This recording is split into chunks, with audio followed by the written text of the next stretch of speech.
한정희는 수술실에서 나온 지 사흘째 되는 날 아침, 처음으로 새소리를 들었습니다. 30년 동안 침묵의 세상에 갇혀 살던 그녀에게는 그야말로 기적 같은 순간이었죠. 귀에 꽂힌 보청기를 통해 들려오는 작은 소음들조차 그녀에겐 천상의 음악처럼 느껴졌습니다. 여보, 내 목소리가 들리나요? 병실 문을 열고 들어온 남편 최승호의 첫 말에 정희는 눈물을 쏟아냈습니다. 55년을 살아오면서 남편의 목소리를 처음 듣는 순간이었거든요. 그동안 수아와 입모양으로만 소통해왔던 부부에게는 정말 감격스러운 재회였습니다. 승호 씨, 정말 당신 목소리예요? 정희는 떨리는 손으로 남편의 얼굴을 어루만지며 물었습니다. 목사인 남편은 늘 따뜻하고 온화한 표정을 지고 있었지만 이제야 그의 목소리까지 들을 수 있게 된 거죠. 하나님께서 기적을 베풀어 주셨어요. 이제 우리 함께 찬양도 부를 수 있고 설교도 들을 수 있겠네요. 승호는 정희의 손을 꼭 잡으며 말했습니다.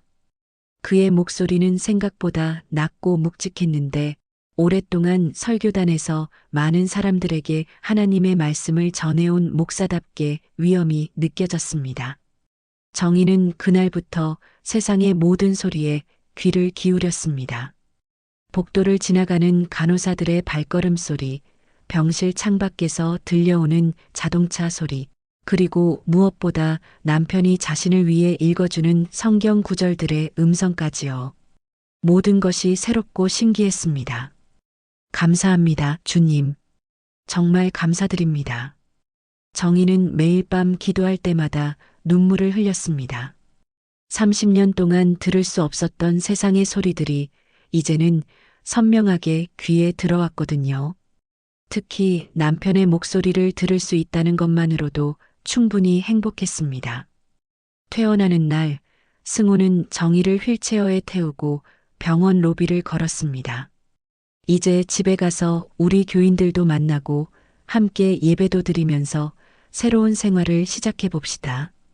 그의 말에 정희는 고개를 끄덕였습니다. 앞으로 펼쳐질 새로운 일상이 너무나 기대됐거든요. 집으로 돌아가는 차 안에서 정희는 창밖 풍경을 바라보며 생각에 잠겼습니다. 지금까지 눈으로만 보던 세상을 이제는 귀로도 들을 수 있게 되었다는 것이 여전히 꿈만 같았습니다. 남편 옆에 앉아 그의 따뜻한 체온을 느끼며 이제야 진짜 부부다운 대화를 나눌 수 있겠다는 생각에 가슴이 벅찼죠. 집에 돌아온 첫 주일 정희는 처음으로 남편의 설교를 들어볼 수 있었습니다. 30년 동안 입모양만 보며 대략적인 내용만 짐작했던 설교를 이제는 또렷하게 들을 수 있게 된 거죠. 교회 맨 앞자리에 앉아 설교단 위에 남편을 바라보며 정희는 가슴이 두근거렸습니다. 사랑하는 교인 여러분, 오늘은 용서에 대해 말씀드리겠습니다. 승호의 목소리가 마이크를 통해 교회 안에 울려 퍼졌습니다. 그런데 이상했습니다. 정희가 병실에서 들었던 그 따뜻하고 부드러운 목소리와는 뭔가 달랐거든요. 설교할 때의 승호는 좀 더 권위적이고 단호한 톤으로 말하고 있었습니다. 하나님께서는 우리의 모든 죄를 용서해 주십니다. 하지만 그 용서를 받기 위해서는 먼저 우리가 충분한 회개와 헌신을 보여야 합니다. 승호의 말에 교인들은 고개를 끄덕이며 아멘으로 화답했습니다. 그런데 정희에게는 그 말이 왠지 부담스럽게 들렸습니다. 설교가 끝난 후 정희는 남편에게 다가갔습니다. 여보, 설교 잘 들었어요. 그런데 평소 말하시는 톤이랑 좀 다르네요? 그녀의 질문에 승호는 살짝 당황하는 표정을 지었습니다. 아, 그런가요? 설교할 때는 좀 더 엄숙해야 하니까 그런 것 같네요. 하나님의 말씀을 전할 때는 장난스럽게 할 수 없잖아요. 승호는 웃으며 대답했지만 정희는 그의 웃음이 어딘지 어색해 보였습니다. 그날 저녁집에서 정희는 남편과 함께 차를 마시며 대화를 나눴습니다. 승우 씨, 목사님이 되신 지 이제 15년이 되셨죠? 그동안 정말 수고 많으셨어요. 정희의 말에 승우는 고개를 끄덕였습니다. 네, 처음에는 작은 교회에서 시작했는데, 이제는 교인이 300명이 넘으니까 책임감도 크고 할 일도 많아졌어요. 그런데 승우의 목소리에는 왠지 자랑스러운 기색이 역력했습니다. 교회가 커진 것에 대한 뿌듯함이 아니라 마치 자신의 지위가 높아진 것을 자랑하는 듯한 뉘앙스였죠. 며칠 후 정희는 남편이 전화 통화하는 모습을 우연히 보게 되었습니다. 박 권사님, 이번 건축 헌금 모금은 어떻게 진행되고 있나요? 승호의 목소리가 평소보다 날카롭게 들렸습니다. 목표액을 달성하려면 좀 더 적극적으로 해야 할 것 같은데요.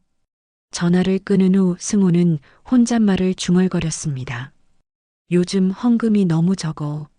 이래서는 계획한 것들을 못하겠네. 그의 말을 들은 정희는 가슴이 답답해졌습니다. 하나님의 일을 위한 헌금이 부족해서 걱정하는 것일까? 아니면 다른 이유가 있는 것일까요? 밤늦게 정희는 침대에 누워 남편의 잠든 모습을 바라봤습니다. 30년 동안 함께 살아온 남편이지만 목소리를 듣기 시작한 지 며칠 만에 뭔가 낯선 느낌이 들기 시작했습니다. 설교할 때의 권위적인 톤, 헌금 이야기할 때의 날카로운 목소리, 그리고 때로는 차갑게 느껴지는 말투까지. 이 모든 것이 그녀가 상상했던 남편의 모습과는 달랐거든요. 정희가 청각을 되찾은 지 2주가 지난 어느 목요일 밤, 그녀는 화장실을 가려고 침실에서 나왔습니다. 그런데 서재에서 남편의 목소리가 들려왔습니다. 밤 11시가 넘은 시간에 누군가와 대화를 나누고 있었던 거죠. 정희는 호기심에 서재 문 앞에 조용히 다가갔습니다. 이 집사, 이번 달 특별헌금 얼마나 모였나?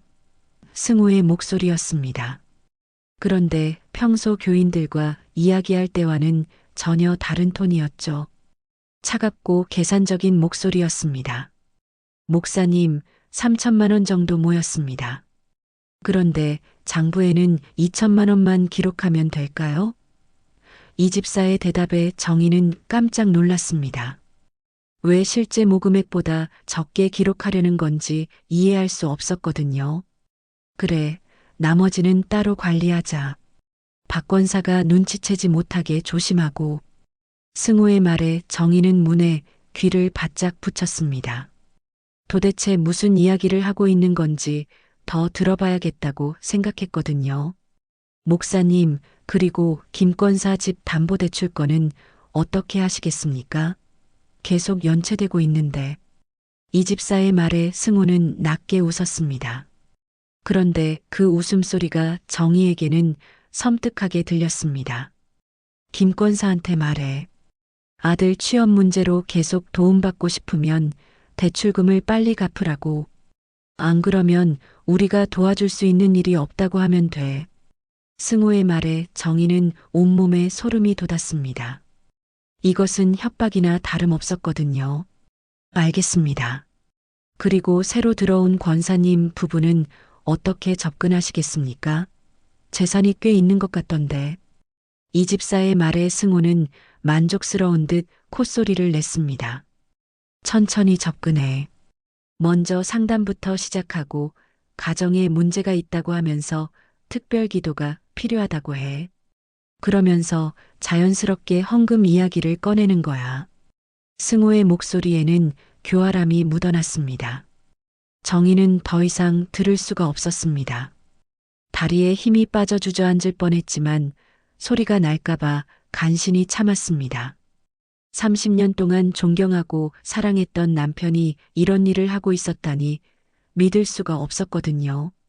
아, 그리고 부인한테는 절대 들키면 안 돼.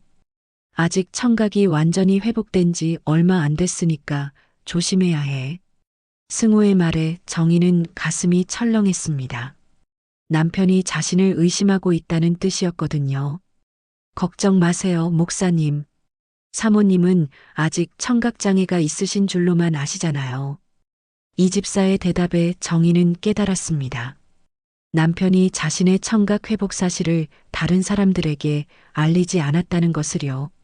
서재에서 나오는 발걸음 소리가 들리자 정희는 황급히 침실로 돌아갔습니다. 침대에 누워 눈을 감고 잠든 척했지만 머릿속은 온통 방금 들은 대화로 가득했습니다. 헌금을 빼돌리고 교인들의 약점을 이용해서 협박하고 새로운 교인들을 노리는 남편의 모습이 믿어지지 않았거든요. 승우가 침실로 들어와 침대에 누웠을 때 정희는 옆에 누워있는 남편이 갑자기 낯선 사람처럼 느껴졌습니다. 이 사람이 정말 하나님의 말씀을 전하는 목사가 맞는지 아니면 다른 누군가인지 헷갈렸죠. 그날 밤 정희는 한잠도 잘 수 없었습니다. 그날 밤 이후로 정희는 남편을 완전히 다른 시각으로 바라보기 시작했습니다. 평소에는 전혀 신경 쓰지 않았던 승호의 말과 행동들이 이제는 모두 의심스럽게 느껴졌거든요. 특히 교인들과 이야기할 때의 태도를 유심히 관찰하게 되었습니다. 주일 예배가 끝난 후 정희는 남편이 교인들과 상담하는 모습을 지켜봤습니다. 최 권사님, 요즘 사업이 어렵다고 하셨죠? 하나님께서 시험을 주시는 것 같습니다. 승호는 걱정스러운 표정으로 최 권사의 어깨를 두드렸습니다. 목사님, 정말 막막해요. 대출 이자도 밀리고 있고. 최 권사가 한숨을 쉬자 승호는 더욱 진지한 얼굴이 되었습니다. 그럴 때일수록 하나님께 더 가까이 나아가야 합니다. 특별히 금식 기도와 함께 11조를 늘려서 드려보세요. 하나님께서 분명히 길을 열어주실 겁니다. 승호의 말에 정희는 소름이 돋았습니다. 어려운 상황에 있는 교인에게 더 많은 헌금을 내라고 하다니요. 며칠 후 정희는 남편이 또 다른 교인과 상담하는 모습을 보게 되었습니다. 김 집사님, 딸 결혼 준비는 잘 되어 가나요? 승호는 따뜻한 미소를 지으며 물었습니다. 목사님, 걱정이 많아요. 예식장 비용도 만만치 않고. 김 집사가 고민을 털어놓자 승호는 고개를 끄덕였습니다. 하나님께서 좋은 날을 주신 거니까 감사한 마음으로 준비하세요. 그런데 결혼식을 앞두고 특별 감사헌금을 드리면 하나님께서 더 큰 축복을 주실 거예요. 딸의 앞날을 위해서라도 생각해 보세요. 또다시 헌금 이야기였습니다. 정희는 남편의 패턴을 점점 파악하게 되었습니다.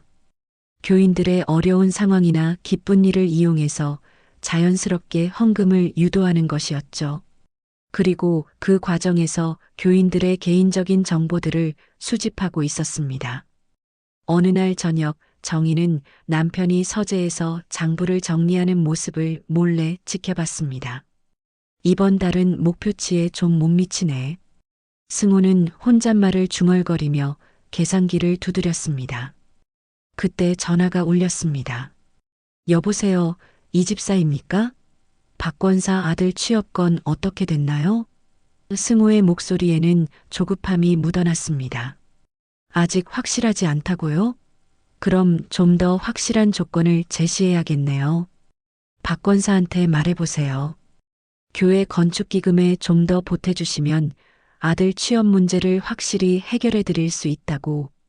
정희는 이 말을 듣고 충격을 받았습니다. 다음 날 정희는 용기를 내어 박 권사와 대화를 나눠봤습니다. 권사님, 요즘 많이 바쁘시죠? 정희가 조심스럽게 물어보자 박 권사는 한숨을 쉬었습니다. 사모님, 사실 아들 취업 때문에 걱정이 많아요.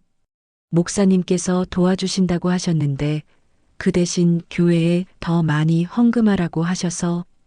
박 권사의 말에 정희는 가슴이 아팠습니다. 권사님, 하나님의 축복은 헌금에 많고 적음과는 상관없어요. 목사님 말씀에 너무 부담 갖지 마세요. 정희는 조심스럽게 말했습니다. 하지만 박 권사는 이미 남편의 말에 완전히 휘둘리고 있는 상태였습니다. 그날 밤 정희는 침대에 누워 눈물을 흘렸습니다. 30년 동안 믿고 따랐던 남편이 교인들을 이용해서 돈을 빼내고 있다는 사실이 너무나 충격적이었거든요. 그리고 더욱 충격적인 것은 이런 일들이 하루 이틀 된 것이 아니라는 점이었습니다. 오랫동안 계획적이고 체계적으로 이루어져 왔던 일이었거든요. 정희는 결심했습니다. 더 이상 이런 일들을 방관할 수 없다고요. 하지만 어떻게 해야 할지는 막막했습니다. 남편을 직접 추궁하기에는 너무 위험했고, 그렇다고 교인들에게 말하기에는 증거가 부족했거든요. 정희는 며칠 동안 고민한 끝에 중요한 결정을 내렸습니다.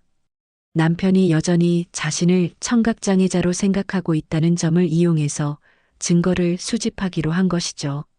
남편 앞에서는 계속 청각장애인인 척하면서 몰래 그의 행동을 관찰하고 기록하기 시작했습니다. 먼저 정희는 작은 녹음기를 구입했습니다. 온라인으로 주문해서 집 근처 편의점에서 수령했죠. 그리고 서재 책장 뒤쪽에 몰래 숨겨두었습니다. 승우가 이 집사와 통화하거나 혼자 중얼거리는 소리들을 녹음하기 위해서였거든요. 여보, 오늘 서재에서 뭐 하실 거예요? 정희는 수아와 함께 입모양으로 물어봤습니다. 남편이 여전히 자신을 청각장애자로 생각하고 있다는 것을 확인하기 위해서였죠. 아, 오늘 저녁에 이 집사하고 교회 일로 통화해야 해요. 승우는 수아로 대답하며 말했습니다. 정희는 고개를 끄덕이며 부엌으로 향했지만 실제로는 서재 근처에서 남편의 대화를 엿들을 준비를 했습니다.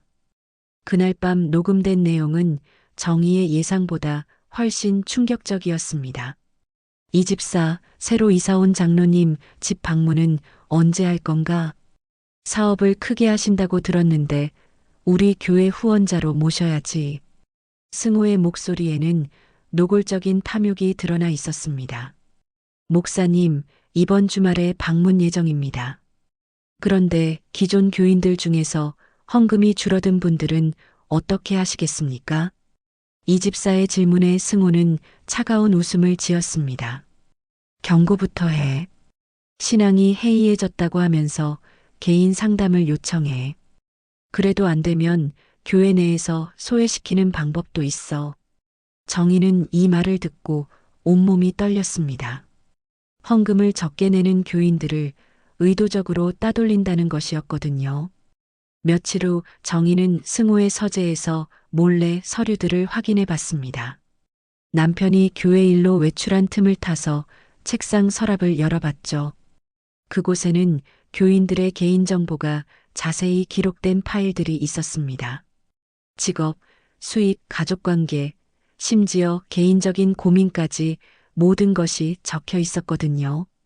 김 집사 마이너스 남편 사업 실패로 경제적 어려움, 딸 대학 등록금 문제로 고민 중, 접근 포인트 딸의 미래를 위한 특별기도 제안 후 헌금 유도. 이런 식으로 교인 한 명 한 명의 약점과 접근 방법이 상세히 기록되어 있었습니다. 정희는 휴대폰으로 이 서류들을 사진으로 찍어두었습니다. 나중에 증거로 사용하기 위해서였죠. 그리고 헌금 장부도 확인해 봤는데 실제 헌금액과 공식 기록 사이에 상당한 차이가 있었습니다. 하나님, 이럴 수가. 정희는 혼자 중얼거리며 눈물을 흘렸습니다. 남편이 얼마나 치밀하게 교인들을 이용해 왔는지 알게 되니까 너무나 절망스러웠거든요. 며칠 후 정희는 또 다른 충격적인 장면을 목격했습니다. 젊은 여교사 한 명이 남편과 개인 상담을 하러 왔는데 승호의 태도가 평상시와 달랐습니다. 목사님, 남편과의 문제로 너무 힘들어요. 여교사가 울먹이며 말하자 승호는 그녀의 어깨에 손을 얹었습니다. 힘드시겠어요. 이런 문제는 깊이 있는 상담이 필요해요. 정기적으로 만나서 이야기해 봅시다.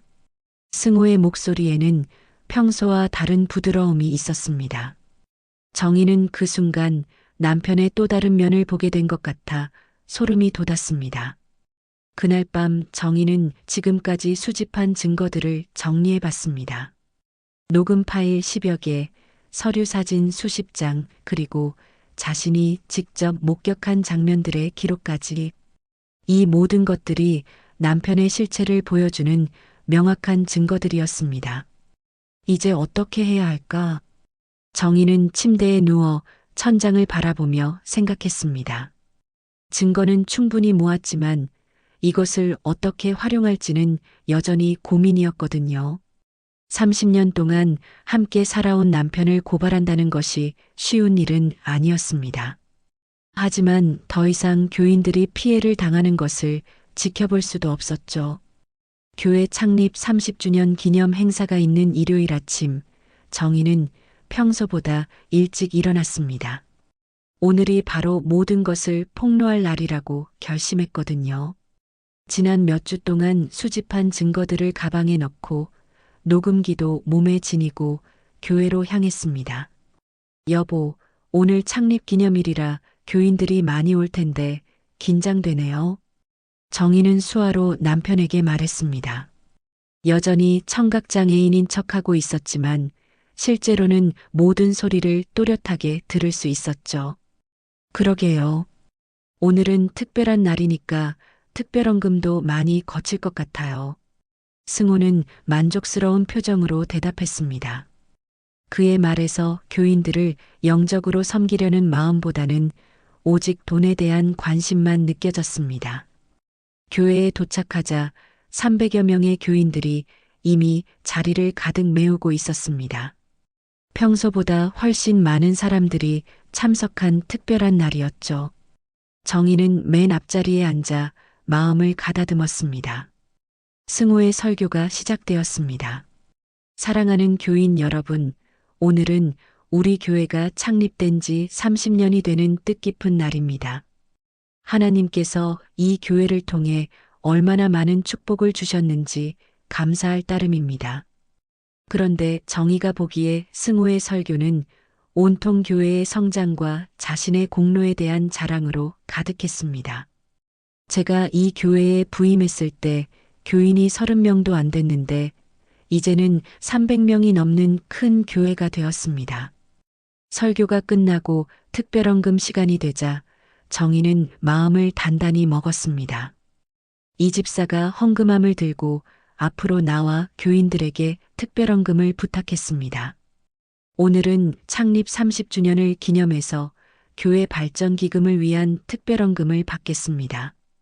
하나님께서 주신 축복에 감사하는 마음으로 넉넉히 드려주시기 바랍니다. 이 집사의 말에 교인들은 하나둘씩 헌금함에 돈을 넣기 시작했습니다. 바로 그때 정희가 자리에서 일어났습니다. 교회 안이 조용해졌고 모든 사람들의 시선이 그녀에게 집중되었습니다. 승호는 당황한 표정으로 아내를 바라봤습니다. 교인 여러분, 저에게는 할 말이 있습니다.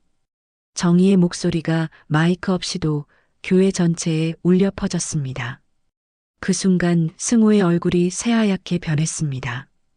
아내가 목소리를 낼 수 있다는 것을 처음 깨달은 거죠. 저는 한정희입니다. 최승호 목사의 아내이고 최근에 청각을 회복했습니다. 정희의 말에 교인들은 웅성거리기 시작했습니다. 사모님이 청각을 회복했다는 소식을 처음 듣는 사람들이 대부분이었거든요. 그런데 청각을 회복한 후 제가 알게 된 사실들을 여러분께 알려드려야겠습니다. 정희는 가방에서 서류들을 꺼내기 시작했습니다. 여러분이 신뢰하고 따르던 목사님은 여러분을 속이고 있었습니다. 승호가 급히 설교단에서 내려와 정희를 말리려 했지만 정희는 이미 결심을 굳힌 상태였습니다. 이 사람은 여러분의 헌금을 빼돌렸습니다. 그리고 여러분의 개인정보를 이용해서 더 많은 돈을 뜯어내려고 했습니다. 여보, 무슨 소리예요? 갑자기 왜 이러세요? 승호는 당황하며 정희의 팔을 잡으려 했지만 정희는 물러서지 않았습니다. 여기 증거가 있습니다. 정희는 녹음기를 꺼내 재생 버튼을 눌렀습니다. 승우와 이 집사의 대화 소리가 교회 안에 흘러나왔습니다. 이번 달 특별헌금 얼마나 모였나? 장부에는 2천만 원만 기록하면 될까요? 교인들은 충격에 빠진 채 서로를 바라봤습니다. 목사가 헌금을 빼돌렸다는 말을 믿을 수 없었거든요. 하지만 녹음된 목소리는 분명히 승우의 것이었습니다. 녹음 파일이 교회 안에 울려 퍼지자 교인들 사이에서 웅성거림이 커졌습니다. 처음에는 믿을 수 없다는 표정이었던 사람들의 얼굴이 점점 충격과 분노로 변해갔습니다. 승우는 얼굴이 새하얗게 질린 채 정의를 바라보며 말을 잇지 못했습니다. 이건 조작된 거예요. 누군가 제 목소리를 흉내낸 거라고요. 승우는 펄펄 뛰며 소리쳤지만 교인들은 이미 의심의 눈초리로 그를 바라보고 있었습니다. 그럼 이것도 조작된 건가요? 정희는 휴대폰에서 또 다른 녹음 파일을 재생했습니다. 승우가 박 권사를 협박하는 내용이었죠. 박 권사한테 말해. 아들 취업 문제로 계속 도움받고 싶으면 대출금을 빨리 갚으라고. 박 권사가 자리에서 일어나며 분노한 목소리로 외쳤습니다. 목사님, 정말 이런 말씀을 하신 건가요? 제가 그토록 믿고 따랐는데. 그의 목소리는 배신감으로 떨리고 있었습니다. 박 권사님, 오해입니다. 저는 단지. 승우가 변명하려 했지만 정희는 계속해서 증거들을 공개했습니다. 여기 서류들도 보세요. 정희는 교인들의 개인정보가 기록된 문서들을 들어보였습니다. 목사님은 여러분 한 명 한 명의 약점을 파악해서 더 많은 헌금을 받아내려고 계획했습니다. 김 집사가 울먹이며 말했습니다. 그래서 제가 딸 결혼 때문에 고민한다고 하니까 특별 감사헌금을 내라고 하신 거였군요. 딸의 앞날을 위해서라면서요. 저도 그랬어요. 채권사도 일어나며 소리쳤습니다. 사업이 어렵다고 하니까 11조를 늘리라고 하셨잖아요. 하나님께서 길을 열어주실 거라면서. 교인들 사이에서 분노의 목소리들이 터져나오기 시작했습니다. 지금까지 목사를 믿고 따르며 어려운 형편에도 헌금을 냈던 사람들이 자신들이 속았다는 것을 깨달은 거죠. 목사님, 정말 실망입니다. 우리가 그토록 믿었는데 하나님의 이름으로 사기를 치셨군요. 교인들의 비난이 쏟아지자 승우는 점점 궁지에 몰렸습니다. 이 집사가 급히 승우 옆으로 달려왔습니다. 목사님, 일단 이 자리를 피하시는 게. 하지만 교인들은 이 집사에게도 분노의 화살을 돌렸습니다. 이 집사도 공범이군요. 같이 짜고 우리를 속인 거예요. 여러 교인들이 이 집사를 향해 손가락질하며 소리쳤습니다. 정희는 마지막 증거를 꺼냈습니다. 그리고 이것은 실제 헌금 장부와 공식 기록을 비교한 자료입니다. 지난 3년 동안 총 1억 원이 넘는 돈이 사라졌어요. 1억 원이요? 장로님이 벌떡 일어나며 소리쳤습니다. 그 돈 어디로 갔습니까? 승우는 더 이상 변명할 수 없었습니다. 결정적인 증거들 앞에서 그의 거짓말은 더 이상 통하지 않았거든요. 저는 단지 교회 발전을 위해서. 교회 발전이요? 박 권사가 냉소적으로 웃으며 말했습니다. 그 돈으로 목사님 집 새로 샀잖아요. 그것도 교회 발전인가요? 교인들은 이제 완전히 분노에 차 있었습니다. 30년 동안 믿고 따랐던 목사가 자신들을 이용해서 부를 축적했다는 사실을 받아들이기 어려웠지만 증거는 명백했습니다. 목사님을 교회에서 추방해야 합니다. 누군가 외치자 다른 교인들도 동조했습니다. 그렇습니다. 이런 사람이 어떻게 하나님의 말씀을 전할 수 있어요? 결국 장로님이 나서서 임시 교인총회를 소집했습니다. 지금 당장 투표를 실시하겠습니다. 최승우 목사의 교회 추방에 찬성하시는 분들은 손을 들어주세요. 교회 안에 거의 모든 교인들이 손을 들었습니다. 몇 명을 제외하고는 모두가 승호의 추방에 찬성했던 거죠. 승호는 그 광경을 보며 완전히 무너져 내렸습니다. 이제 나가세요. 다시는 이 교회에 발 들여놓지 마세요. 교인들의 외침 속에서 승우와 이 집사는 쫓기듯 교회를 나갔습니다. 30년 동안 쌓아온 모든 것이 하루아침에 무너져 내린 순간이었습니다.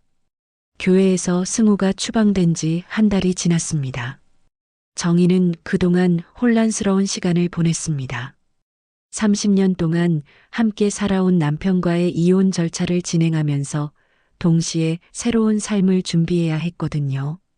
승호는 결국 횡령 혐의로 경찰에 고발되어 법적 처벌을 받게 되었습니다. 사모님, 정말 떠나시는 건가요? 김 집사가 눈물을 글썽이며 물었습니다. 정희가 교회를 떠나 다른 곳으로 이사한다는 소식을 들은 몇몇 교인들이 작별 인사를 하러 온 것이었죠.